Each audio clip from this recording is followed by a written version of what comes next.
What happens when a city exhausts both its patients and its solutions?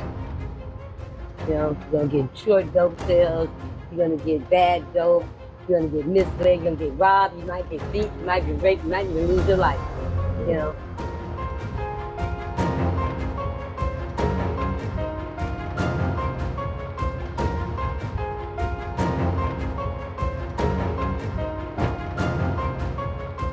In recent weeks, downtown Los Angeles streets erupted in turmoil as immigrant communities confronted law enforcement near a local ICE detention center.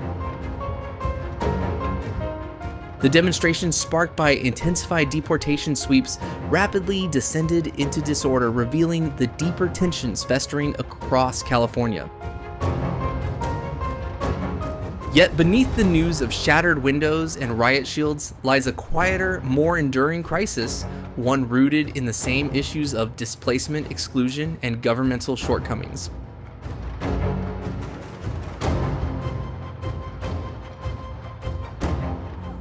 You know, my whole family is scared, our neighbors.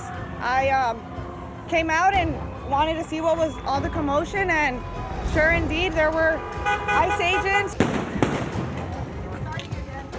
Yeah, beanbag. Yeah, they threw several beanbags at me. I went near them and I said, I'm here for a peaceful assembly.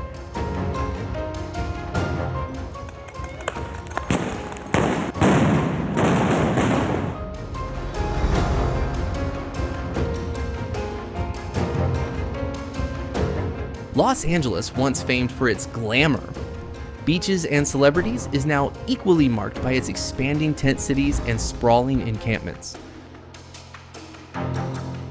The city's homeless population has become a reflection of the political divides gripping the nation. From immigration policy to pandemic response, from mental health care to housing reform, every decision reverberates on the streets. And nowhere is this more evident than in the rising human cost captured in this documentary of Homeless in America.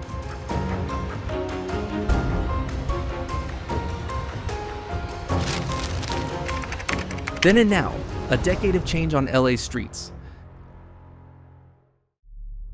A decade ago, strolling down Sunset Boulevard or through Echo Park in Los Angeles, you might have noticed a few tents, perhaps someone with a sign seeking help, or a worn RV parked too long at the curb. It was noticeable, yes, but still sporadic.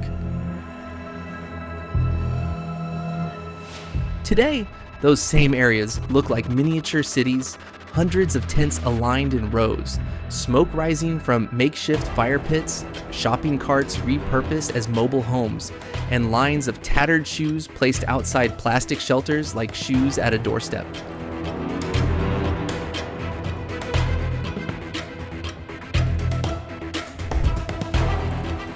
The statistics speak just as vividly. In 2013, Los Angeles County documented roughly 35,000 unhoused individuals. By the latest 2023 count, that figure had soared to over 75,500.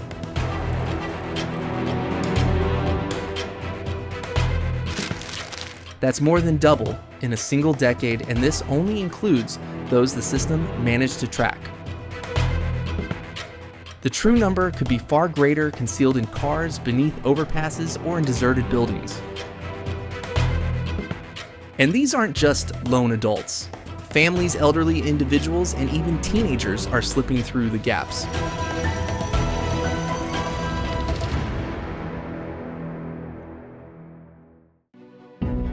You can sense the change in the atmosphere. Back then, homelessness in LA was an uneasy truth people tried to overlook. Now, it's impossible to ignore.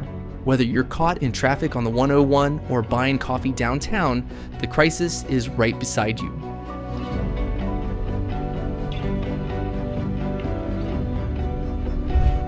And let's be real, how did we end up here?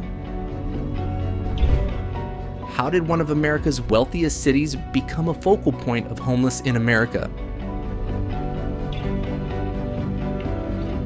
The amount I pay for barely would cover the apartment if I were to be here alone. Like, it would barely cover rent.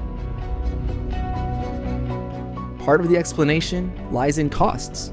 Housing prices have surged, but incomes haven't followed. In 2013, the average rent for a one-bedroom apartment in LA was about $1,350. Today, that same apartment averages over $2,600, nearly double. Meanwhile, minimum wage workers would need 3 full-time jobs to afford a modest 2-bedroom unit. It's an equation no one can balance.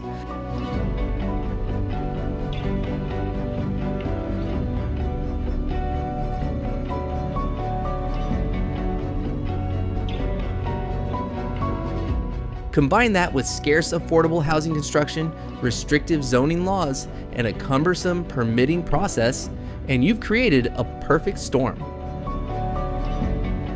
Over the past decade, LA pledged thousands of new housing units for the homeless, but many remain trapped in bureaucracy or cost so much per unit they could pass for luxury condos.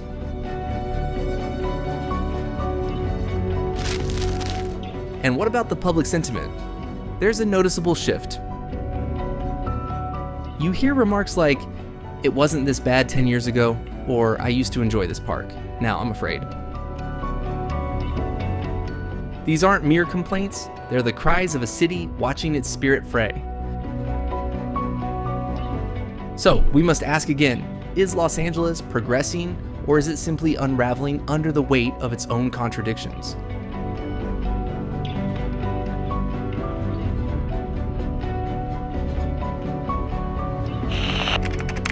Political pressure and the immigration backlash. When immigration policy intersects with urban poverty, the consequences are rarely understated, and in Los Angeles, they have become volatile. In June 2025, disorder erupted outside a downtown ICE facility after a planned deportation sweep targeted undocumented immigrants living in homeless encampments throughout the city. Protesters, many migrants advocates, and local residents assembled in what started as a peaceful demonstration. But as hours passed, tensions flared. Tear gas clouded the air. Flashbangs echoed against the pavement. By nightfall, the streets had descended into a scene of violent unrest.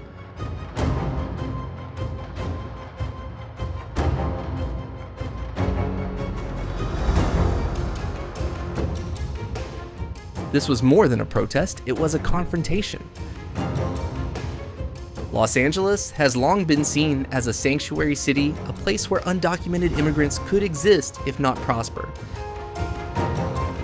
For years, city leaders resisted federal deportation orders limiting cooperation with ICE. Yet as the unhoused population grew, many of them recent migrants, this stance began to weaken. City officials discreetly worked with federal agencies to clear camps known to house undocumented individuals. What began as quiet pressure soon exploded into public view, sparking moral outrage and political repercussions.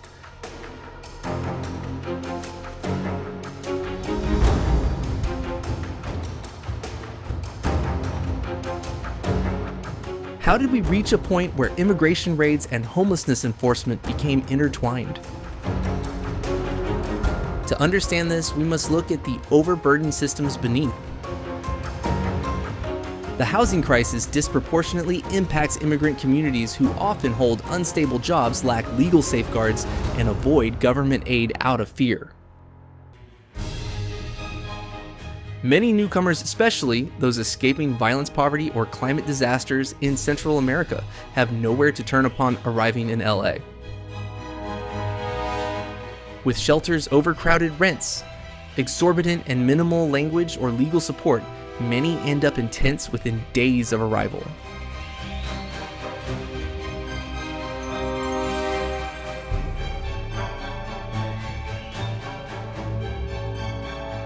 The situation is further muddled by how some conservative politicians exploit this crisis for political leverage. Provocative claims about illegal migrants draining resources are amplified on social media, and talk radio stoking resentment among struggling locals. The truth, however, is more nuanced. Immigrants often fill the jobs others avoid. They construct homes they'll never afford, clean offices they'll never occupy, and pay taxes without accessing benefits. And now, many live and sleep on LA streets trapped between two broken systems.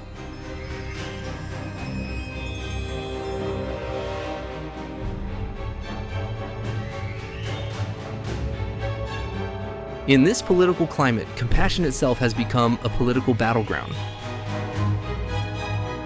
Some demand tougher laws against encampments, while others call for sweeping reforms in immigration and housing policy. Yet the core question persists.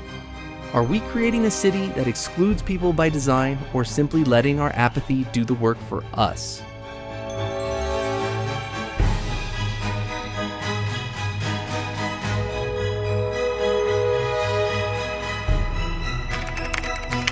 The pandemic's lasting impact.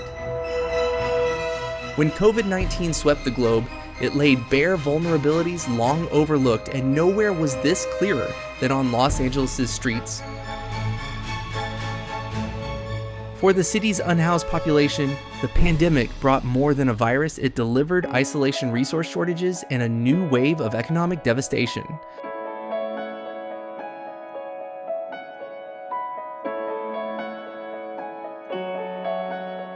In early 2020, as lockdowns took effect, LA officials rushed to safeguard a population with no homes to isolate in. Temporary measures were rolled out swiftly. The most prominent, Project Room Key, sought to place thousands of homeless individuals in empty hotel rooms. Though widely lauded as compassionate and practical, the program's execution fell short. At its peak, only about 9,400 people were housed far below the need, and many returned to the streets when federal funds ran out.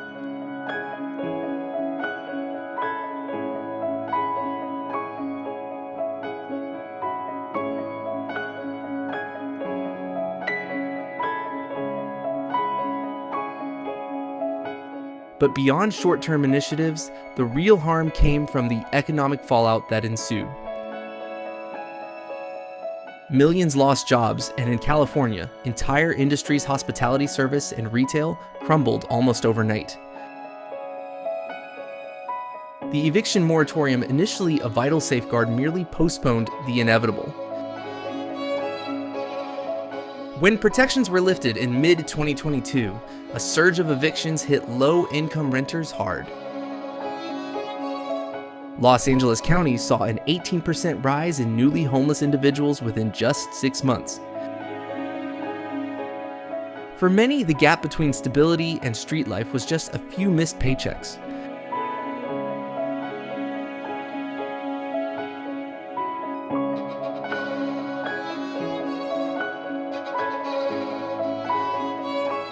Moreover, COVID-19 disrupted the already fragile network of support. Shelters cut capacity to follow distancing rules. Food pantries faced double demand while donations plummeted. Outreach workers, many infected themselves, had to pause in-person services. The outcome, a collapse within an already strained system.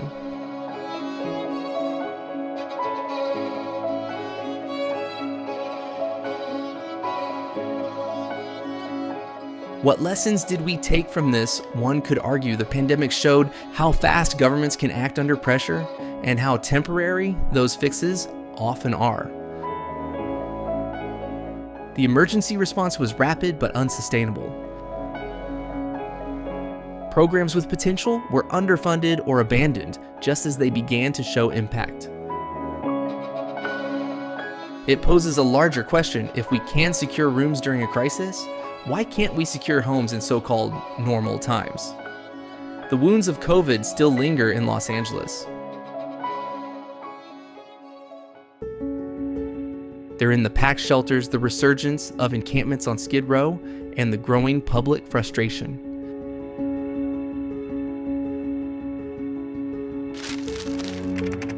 Substance use and mental health, a crisis within the crisis.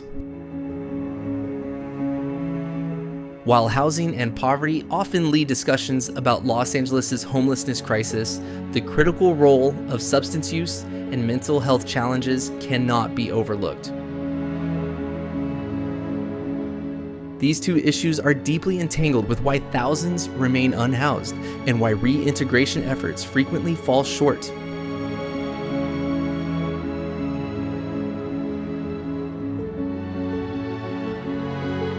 Per the Los Angeles Homeless Services Authority, LAHSA, as of 2023, roughly 30% of individuals experiencing homelessness in the county reported a severe mental illness, while over 25% faced a substance use disorder. These figures, however, likely underreport the problem. Many individuals grapple with undiagnosed conditions or avoid seeking help due to stigma fear or lack of treatment access.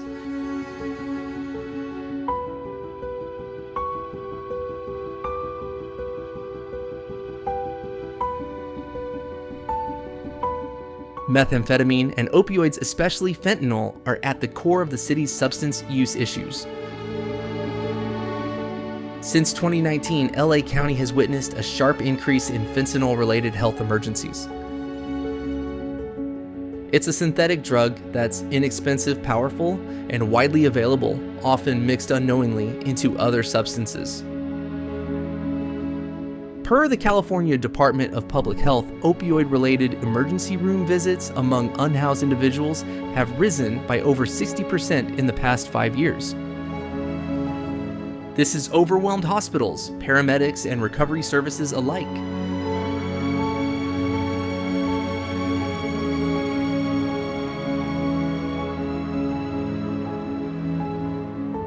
The challenge is further complicated by the dual diagnosis dynamic. Many people experiencing homelessness face not just one issue but multiple simultaneously. An individual might struggle with untreated schizophrenia, cope with trauma from past abuse, and self-medicate with substances, all while living on the streets. Without stable housing, consistent healthcare, or supportive relationships, accessing the help needed to turn things around becomes nearly impossible. Are we doing enough to meet the behavioral health needs of those on the streets? Let's leave that question for you to ponder.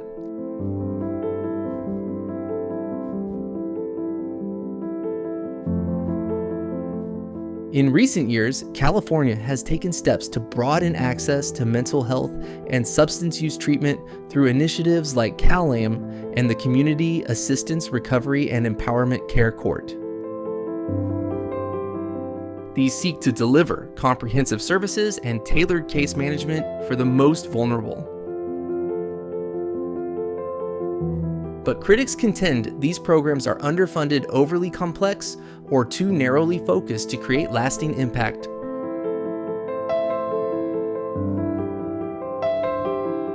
Meanwhile, the broader debate persists. Should housing be prioritized, or should treatment be required first?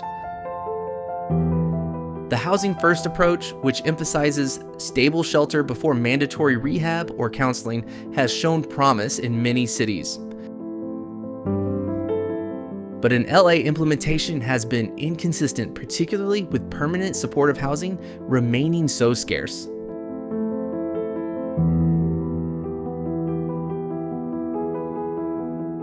As a stark example of Homeless in America, Los Angeles highlights how challenging it is to separate trauma from policy shortcomings or personal struggles from systemic neglect.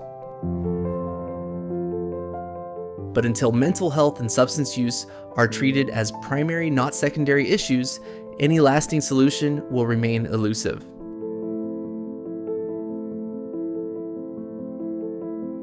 Government response and the limits of political will. In 2025, Los Angeles is allocating more funds to homelessness than ever before, yet outcomes remain uneven and public frustration is growing. Under Mayor Karen Bass's leadership, new initiatives have been launched with Inside Safe as the cornerstone, aiming to move unhoused individuals from streets into hotels, temporary shelters, or transitional housing. Per city data, as of May 2025, over 21,000 people have been brought indoors since the program's start. Yet despite these efforts, encampments continue to spread across the city, from Venice Boulevard to Highland Park, posing a vital question: are we tackling the symptoms or the root causes?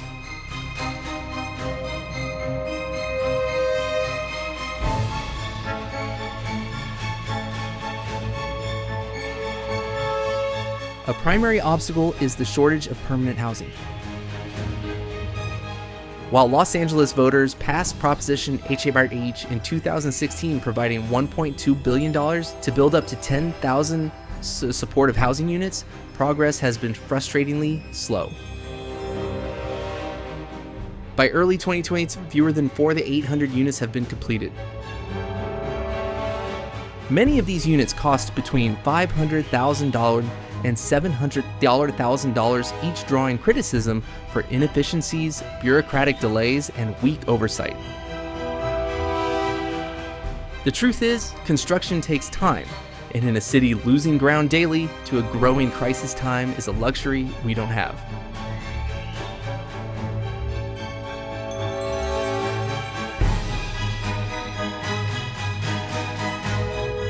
Additionally, California Governor Gavin Newsom's Care Court program took effect statewide in late 2024.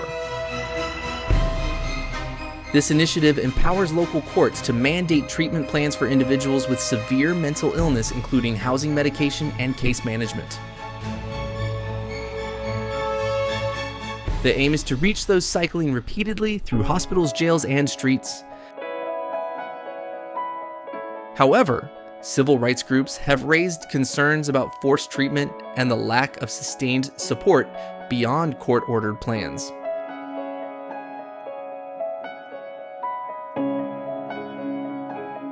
The federal government, meanwhile, has not significantly increased direct funding to LA in 2025. While HUD continues to back continuum of care programs, the primary burden falls on the city and county, both grappling with budget deficits amid post-pandemic inflation and rising interest rates. This financial strain makes it harder to expand shelter capacity, enhance mental health services, or provide rental assistance at scale.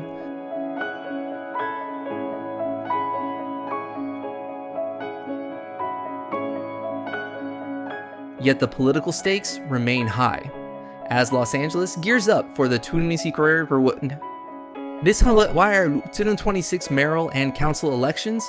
Homelessness has become the central issue. Voters demand not just empathy, but effectiveness.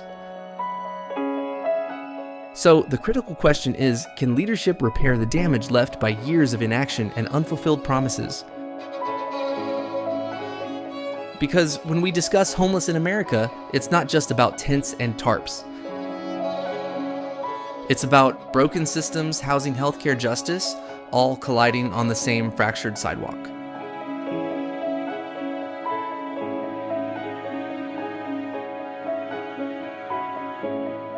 Honestly, it's hard to describe the feeling of walking through downtown LA these days. You grab a coffee, head to a meeting, and pass entire stretches of sidewalk that feel like another world, tents lined up end to end, people huddled under blankets in broad daylight, someone sifting through a trash bin like it's routine. And maybe it is. Can you believe this has become our new reality?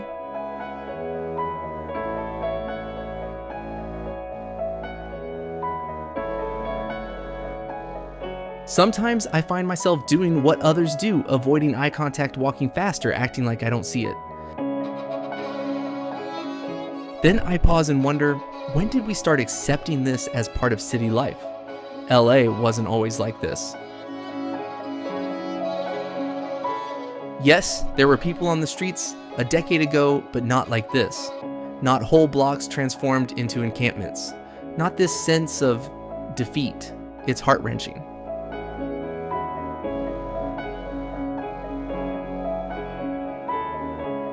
What really strikes me is that we're not talking about lazy people, or those addicts as some like to claim.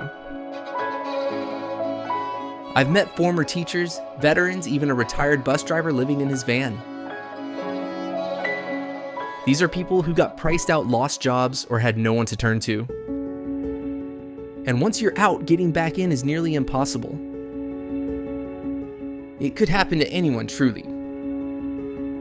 I don't think anyone has a perfect solution, but I know this what we're doing now clearly isn't enough.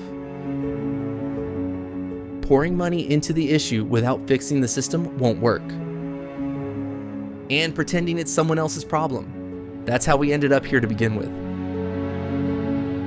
When we talk about the homeless in America, we must stop acting like it's someone else's story. It's all of ours, whether we accept it or not.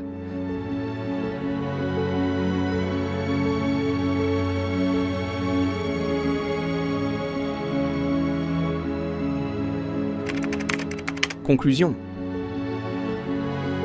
Los Angeles is a city of contradiction, sunlight and hardship, affluence and neglect, beauty and despair. The homelessness crisis here isn't merely a local shortcoming, it mirrors deeper flaws in how we view housing, healthcare, justice, and empathy in this nation. From soaring rents to unaddressed trauma, from political stalemates to economic disparities, every facet of the issue has been shaped by years of oversight.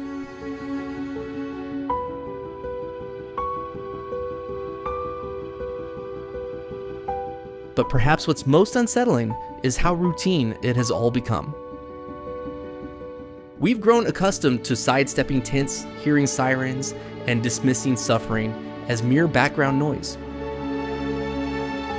Is this truly the America we want to inhabit? As a stark symbol of homeless in America, Los Angeles challenges us to confront our reflection. The question now is whether we'll act like a society that values redemption or continue ignoring those who need it most.